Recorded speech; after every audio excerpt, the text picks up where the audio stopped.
Hello दोस्तों, कैसे हैं आप लोग? आपको पता है अपने आसपास हज़ारों ऐसे क्राइम होते हैं जो सॉल्व हो जाते हैं और कुछ बन जाती हैं मिस्ट्रीज़। तो उन्हीं में से एक मिस्ट्री कहानी और mystery case 2008 Noida double murder case या आरुषि हत्याकांड। ये एक ऐसा केस है जो हमेशा रहस्यों और विवादों में रहा। आरुषि तलवार हत्याकांड एक ऐसा मामला जिसने पूरे देश को झकझोर कर रख दिया और आज भी लोगों के मन में कई सवाल बने हुए हैं। आप इमेजिन करिए, नोएडा के एक शांत खुशहाल परिवार, माता पिता दोनों प्रसिद्ध डेंटिस्ट और उनकी इकलौती बेटी 13 साल की आरुषि। क्या हुआ उस रात कि इस घर की सारी खुशहाली खत्म हो गई और इस केस को अनसुने मोड़ पे ले गई।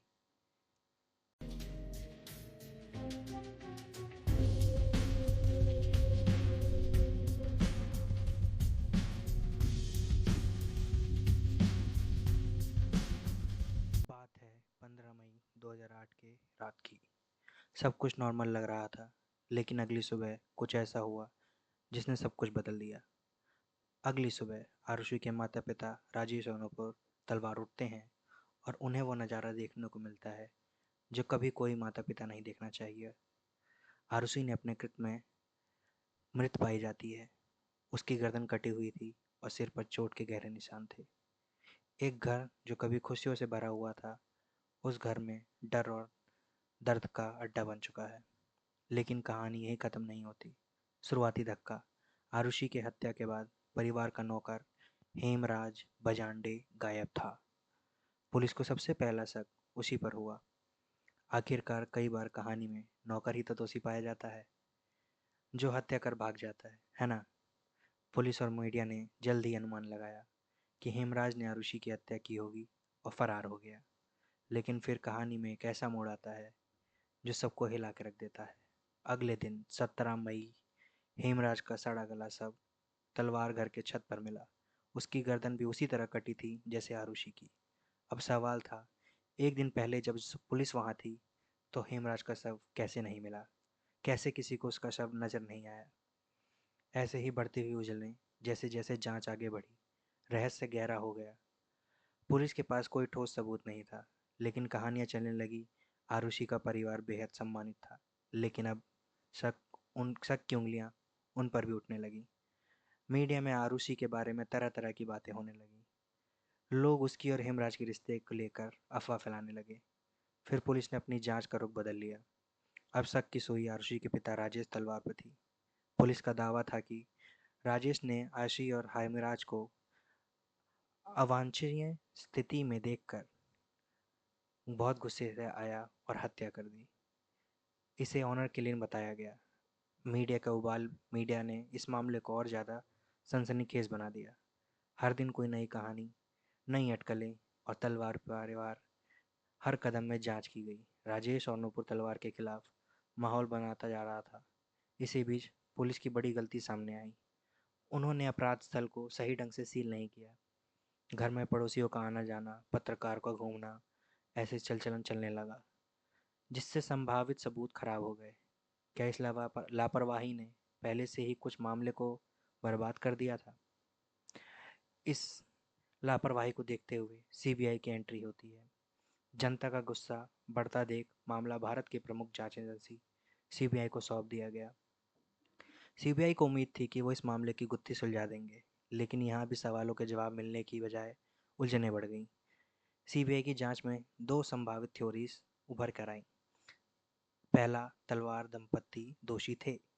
एक थ्योरी जिसमें कहा गया कि माता पिता ने अपनी ही आरुषि और हेमराज की हत्या की। बाहरी लोग घर में घुसे और थ्योरी बताई गई। दूसरी थ्योरी कि बाहर से कोई घुसा, उसने दोनों की हत्या की और चुपके से चला गया और तलवार परिवार को कुछ भी पता नहीं चला। सीबीआई ने शुरुआत में दूसरी थ्योरी के ऊपर काम करा, लेकिन कोई ठोस सबूत नहीं था। फिर जांच टीम बदली गई और नई टीम ने तलवार को ही दोषी मानते हुए उनके खिलाफ मामला तैयार किया। अब ध्यान बाहरी लोगों पर नहीं, बल्कि राजेश और नूपुर तलवार पर केंद्रित था। ये केस अब अदालत में भी संघर्ष करता पाया गया। इस मामले का कोर्ट में ट्रायल शुरू हुआ।